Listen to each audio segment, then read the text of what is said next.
Good morning, dear children. How are you all? Hope you all are fit and fine and taking good care of yourself. So, children, let us move ahead towards our next chapter, that is electoral politics, and our today's topic is election campaign. So, बच्चे, as we all know, the main purpose of election is to give people a chance to choose their representative government and the policies they prefer. Elections होते ही किस लिए हैं? ताकि लोग जो है अपना एक अच्छा लीडर चुन सके और वो वाली गवर्नमेंट चुन सके जिसकी अच्छी पॉलिसीज़ हैं। तो ड्यूरिंग इलेक्शन कैंपेन यही प्रोसेस होती है, लोग अपने अपने लीडर्स को जानते हैं क्योंकि डिफरेंट पार्टीज़ के अपने अपने कैंडिडेट्स होते हैं और लोग उन्हें नहीं जानते हैं। बट इलेक्शन कैंपेन के टाइम में लीडर्स जो है पब्लिक को स्पीचेस देते हैं, रैलीज ऑर्गेनाइज करते हैं, डोर टू डोर कन्वेंसिंग होती है, टीवी और रेडियोज़ में उनके इंटरव्यूज़ होते हैं। ठीक है, इससे लोगों को पता चलता है और गवर्नमेंट की पॉलिसी, पार्टीज़ की पॉलिसीज़ का पता चलता है और वो जान पाते हैं कि विच policy is better for them, और इसी बेसिस पे वो वोट करते हैं अपने फेवरेट कैंडिडेट को। ओके, और हमारी कंट्री में क्या है, जिस दिन से ये इलेक्शन की डेट फिक्स हो जाती है और final list of candidates issue हो जाती है बच्चे, तो 2 हफ्ते तक जो है बहुत अच्छी तरह से इलेक्शन कैंपेनिंग होती है। इट डजेंट मीन दैट कि सिर्फ 2 हफ्ते ही होती है। ओके, एज यू कैन सी,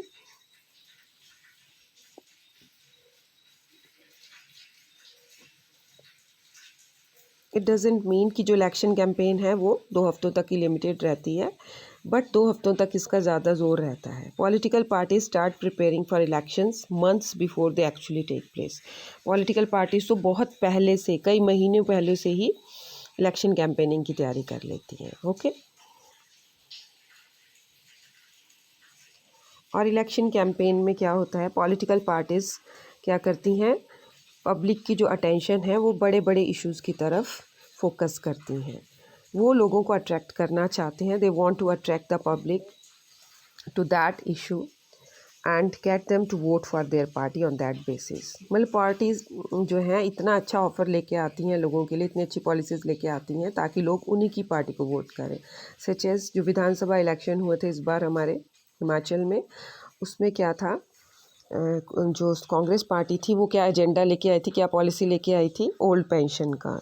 तो पीपल अपनी ओल्ड एज के बारे में ज़्यादा टेंस रहते हैं, इसीलिए पेंशन वाली जो पॉलिसी थी वो लोगों को पसंद आई। So they choose the Congress party and voted for Congress party. So ये इलेक्शन कैंपेन के टाइम होता है कि पार्टी जो है लोगों का जो है अटेंशन जो है किसी एक बड़े इशू की तरफ फोकस करती हैं। Okay, then there is next topic that is different slogans given by different parties. और ये क्वेश्चन भी आपका यहाँ से बन जाता है बच्चे कि name the different slogans given by different parties during elections. Okay, तो फर्स्ट ऑफ ऑल जो कांग्रेस पार्टी थी इंदिरा गांधी के टाइम में, उन्होंने स्लोगन दिया था गरीबी हटाओ, remove poverty, in the Lok Sabha elections of 1971। और पार्टी ने प्रॉमिस किया था कि वो लोन वेव कर देंगी, माफ़ कर देंगी और भी कुछ गरीबों के लिए पॉलिसीज़ लाएंगी। तो लोगों को ये पॉलिसी पसंद आई और उस टाइम कांग्रेस पार्टी जीत गई थी। तो कई बार ये स्लोगन्स बहुत काम आते हैं और पार्टी जीत जाती है। The next slogan is save democracy. It was slogan given by Janata Party under the leadership of Jayaprakash Narayan in Lok Sabha elections held on 1977। तो ये जनता पार्टी के लीडर थे जयप्रकाश नारायण, उन्होंने ये सेव डेमोक्रेसी का स्लोगन दिया था 1977 में।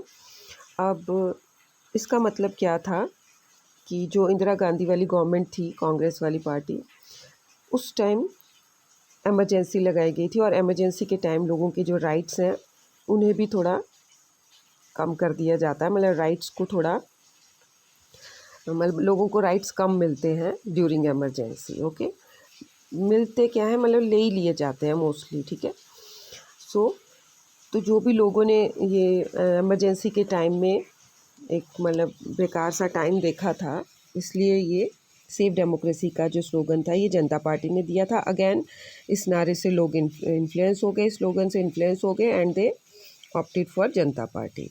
ओके, और उन्होंने जनता पार्टी को जिता दिया था। Then next slogan is the left front used the slogan of land to the tiller in the West Bengal Assembly elections held in 1977. Again West Bengal में भी बच्चे एक स्लोगन दिया गया था लेफ्ट फ्रंट ने, लैंड टू द टिलर, ठीक है, कि जो बोरा है किसान है उसको लैंड मिलनी चाहिए।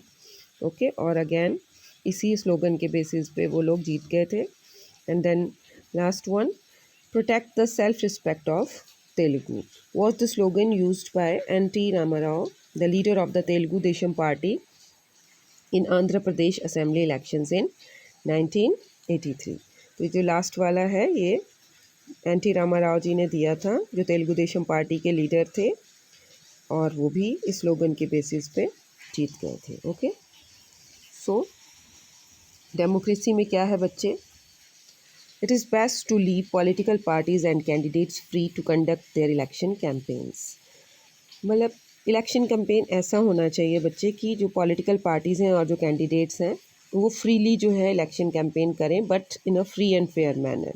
उसमें कोई इमोरल प्रैक्टिसेस नहीं होनी चाहिए। ओके, इट मीन्स कि कंपटीशन तो होना चाहिए डिफरेंट पार्टीज़ के बीच में, लेकिन it must be free and fair. Okay, कोई अनफेयर प्रैक्टिसेस यूज़ नहीं होनी चाहिए, such as you can see bribe और थ्रेटनिंग नहीं होनी चाहिए, मतलब रिश्वतखोरी या किसी को डरा धमका के वोटिंग नहीं करवाई जा सकती, या उन्हें अपील नहीं किया जा सकता है बच्चे कास्ट या रिलीजन के नाम पे। कई बार लीडर्स रिलीजन के नाम पे वोट मांगते हैं कि मैं आपके रिलीजन का हूँ, प्लीज़ आप मुझे वोट करें, या मैं आपकी कास्ट का हूँ तो मुझे आप वोट करें। So there must not be such type of appeals during election campaign. And the next one, use government resources for election campaign. जब ये इलेक्शन कैंपेनिंग होती है ना बच्चे, तो जो रूलिंग पार्टी है, रूलिंग पार्टी के पास तो गवर्नमेंट की चीज़ें होती हैं, गवर्नमेंट एक्सेस होता है, सच एज व्हीकल्स होती हैं उनके पास, बट अगर वो गवर्नमेंट की चीज़ें यूज़ करेंगे तो it is not allowed in such type of campaigning. तो जो रूलिंग पार्टी भी है वो गवर्नमेंट की कोई भी चीज़ यूज़ नहीं कर सकती ड्यूरिंग इलेक्शन कैंपेन। ओके, वो अपने पैसे खर्च करेंगे इलेक्शन कैंपेनिंग के लिए, ठीक है। एंड जो इलेक्शन कैंपेनिंग में बच्चे जो एक्सपेंडिचर होता है, खर्चा होता है, उसकी भी एक लिमिट है, ठीक है। तो अगर लोकसभा के इलेक्शंस है बच्चे, तो उसकी एक स्लैब है, एक लिमिट है कि जो एक्सपेंडिचर है that must not exceed 25 lakh. 25 lakh rupees से ज़्यादा एक्सपेंडिचर नहीं होना चाहिए लोकसभा इलेक्शंस में। और अगर विधानसभा या कॉन्स्टिट्यूंसी के इलेक्शंस हैं तो 10 लाख से ज़्यादा खर्चा नहीं होना चाहिए।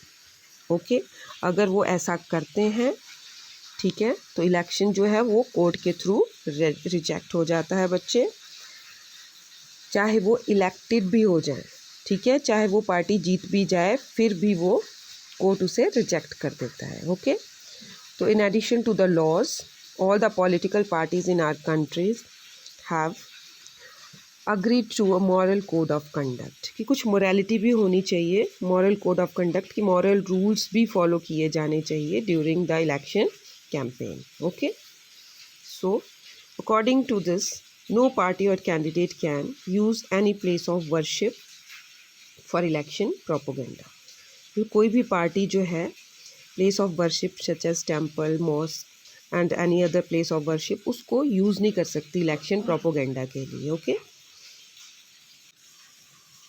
then बच्चे,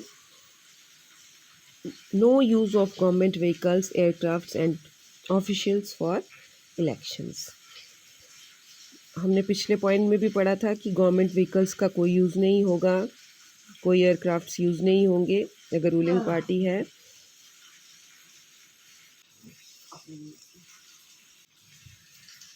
एंड जो बच्चे गवर्नमेंट पोस्ट पे हैं या कोई गवर्नमेंट ऑफिशियल है तो वो इलेक्शन कैंपेन में पार्टिसिपेट नहीं कर सकता है। Okay, and once elections are announced, minister shall not lay foundation stones of any projects, take any big policy decisions or make any promises of providing public facilities.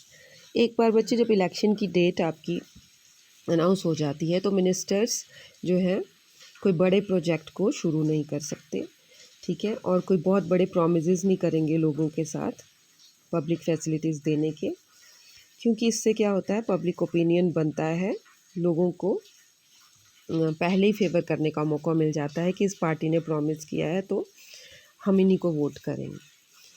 वो party जो है अपनी election policy में, अपने election manifesto में policy बना सकती है, लोगों को ऑफ़र दे सकती है, दैट इज़ डिफरेंट थिंग। मतलब अगर कोई बड़ा प्रोजेक्ट शुरू कर देगी आपके एरिया में तो लोग पहले ही उससे इम्प्रेस हो जाएंगे। जब जैसे ही आपकी इलेक्शन की डेट अनाउंस हो जाती है तो उसके बाद कोई बड़ा प्रोजेक्ट शुरू नहीं होता है, जो टेस्ट वगैरह होते हैं उसके रिज़ल्ट्स भी नहीं इशू होते हैं। तो एक तरह से सब कुछ जो है आपका जो है वो मॉरल कोड ऑफ कंडक्ट लग जाता है और ये सारे के सारे पार्टीज़ को फॉलो करना पड़ता है। Okay, and then next is बच्चे polling and counting of votes. तो फाइनल स्टेज इलेक्शंस की मीन्स पोलिंग डे, कि जिस दिन आपके इलेक्शन वाला डे होता है, ठीक है। So day is usually called the election day, जिस दिन इलेक्शंस होते हैं उसी को पोलिंग डे कहते हैं। तो उस दिन पोलिंग बूथ्स बनाए होते हैं। ओके, पोलिंग बूथ पक्का आपका पंचायत घर होता है या एक स्कूल हो सकता है। ओके, सो आपके आसपास की लोकेलिटी का जो भी स्कूल होता है या गवर्नमेंट ऑफिस होता है उसी को पोलिंग बूथ में कन्वर्ट कर देते हैं, ठीक है।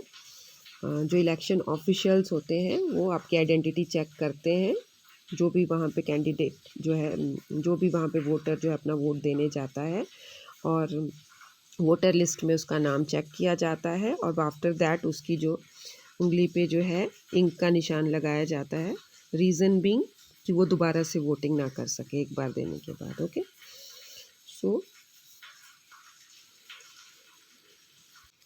एंड बच्चे हर एक पार्टी के कैंडिडेट का एक एजेंट जो होता है वो अंदर बैठा रहता है पोलिंग बूथ के अंदर, ये देखने के लिए कि कोई अनफेयर प्रैक्टिसेस तो नहीं हो रही है, ठीक है।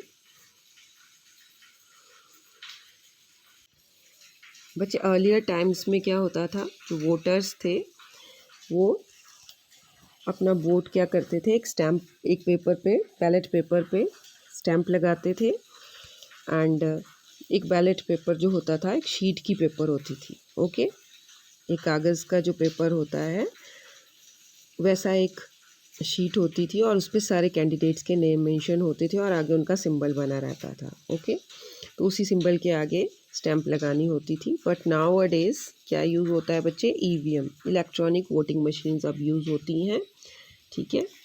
और उसमें प्रेस करना होता है जस्ट वोटर को, और आफ्टर प्रेसिंग द बटन, जिसको भी आप वोट देना चाहते हो, सारे के सारे कैंडिडेट्स के नेम होते हैं एक तरफ और दूसरी तरफ उनके सिंबल की तरफ एक बटन सा बना रहता है। तो उस बटन को प्रेस करने के साथ ही वोट जो है उस पार्टी या उस कैंडिडेट को चला जाता है। ओके, और जो इंडिपेंडेंट कैंडिडेट्स हैं, as I have told you, कि जिस कैंडिडेट को कोई पार्टी टिकट नहीं देती है वो इंडिपेंडेंटली भी अपना इलेक्शन जो है कॉन्टेस्ट कर सकता है, तो उनको भी सिंबल मिला रहता है। ओके, इलेक्शन कमीशन की तरफ से। All that voter has to do is to press the button against the name of the candidate she wants to give her vote. Okay, तो वोटर को जस्ट जो है बटन को प्रेस ही करना होता है जिस भी कैंडिडेट को वो वोट करना चाहता है। Okay, once the voting is over, all the EVMs are sealed and taken to secured place। एक बार बच्चे वोटिंग ओवर हो जाती है तो सारी EVMs को किसी सिक्योरिटी वाले प्लेस पे रखा जाता है और थोड़े दिनों के बाद, a few days later, on a fixed date, all EVMs from a constituency are opened and the votes secured by each candidate are counted। फिर एक फिक्स डेट के दिन सारी EVMs में जितने भी वोट होते हैं उनको काउंट किया जाता है, और उस दिन भी बच्चे सारे एजेंट्स होते हैं जो डिफरेंट पार्टीज़ के, वो वहाँ प्रेजेंट रहते हैं ये देखने के लिए कि काउंटिंग के टाइम कोई अनफेयर प्रैक्टिस तो नहीं हो रही है या काउंटिंग अच्छी तरह से हो रही है, प्रॉपरली हो रही है। जिस कैंडिडेट को बच्चे हाईएस्ट नंबर ऑफ वोट मिलते हैं, ठीक है, उसको उस कॉन्स्टिट्यूंसी से इलेक्टेड मान लिया जाता है या विनर घोषित किया जाता है। So in a general election usually the counting of votes in all constituencies take place at the same time। एक जनरल इलेक्शंस जो होते हैं बच्चे, सारी कॉन्स्टिट्यूंसीज़ का जो रिज़ल्ट है एक ही दिन निकाला जाता है, सेम टाइम पे और सेम डे पे। टेलीविज़न चैनल्स, रेडियो और जो न्यूज़पेपर रिपोर्ट करते हैं इस इवेंट को बच्चे। Within few hours of counting all results are declare and it becomes clear as to who will form the next government. और इस तरह से इलेक्शन की प्रोसेस ख़त्म हो जाती है और ये पता चल जाता है कि अगली गवर्नमेंट जो है कौन फॉर्म करेगा। Okay, now you can see that बच्चे, अर्लियर जो वोटिंग थी वो ऐसे होती थी। दिस इज़ बैलेट पेपर, ठीक है, और ये बैलेट बॉक्स होता था, यहाँ पे सिंबल लगा के इसको बैलेट बॉक्स के अंदर डाल दिया जाता था बैलेट पेपर को। Okay, but now a days this is EVM, ये इलेक्ट्रॉनिक वोटिंग मशीन है। You can C against the name of candidates there is one button, and the voter has only to press the button, okay, against the name of his or her favorite candidate. And this is polling booth, as you can see. Okay, and this is voter list, as you can see बच्चे, इसमें photo लगा रहता है और उसका पूरा identity लिखी होती है पूरा एड्रेस के साथ वोटर का। So as we have earlier discuss, जो वोटर लिस्ट बनती है उसमें फ़ोटो भी रहता है और फुल एड्रेस भी रहता है, और एक आपका आई कार्ड भी बनता है हर एक वोटर का, फ़ोटो आइडेंटिटी कार्ड, जो कि ले जाना ज़रूरी भी है, नहीं भी है, क्योंकि वोटर लिस्ट में ऑलरेडी फ़ोटो लगा रहता है तो वो पहचान लेते हैं जो पोलिंग ऑफिसर्स होते हैं। तो इसलिए it is not necessary to take voter identity card, but ये आपके आधार कार्ड की तरह एक आपकी आइडेंटिटी होती है, तो इसे लेके जाना चाहिए। Okay, and there is one more small topic, as you can see कि इलेक्शंस करवाने में बहुत खर्चा आता है कि नहीं। Yes, elections are too much expensive बच्चे, as example is given in your book. जैसे ही 2014 के बच्चे लोकसभा इलेक्शंस हुए थे तो उसमें कितना खर्चा आया था, देख सकते हैं आप, ₹30,000 crore, a big money, a huge amount of money बच्चे। ओके, तो कुछ लोग तो इसे बर्डन ही मानते हैं कि इलेक्शंस में बहुत खर्चा आता है, तो ये बार बार नहीं होने चाहिए।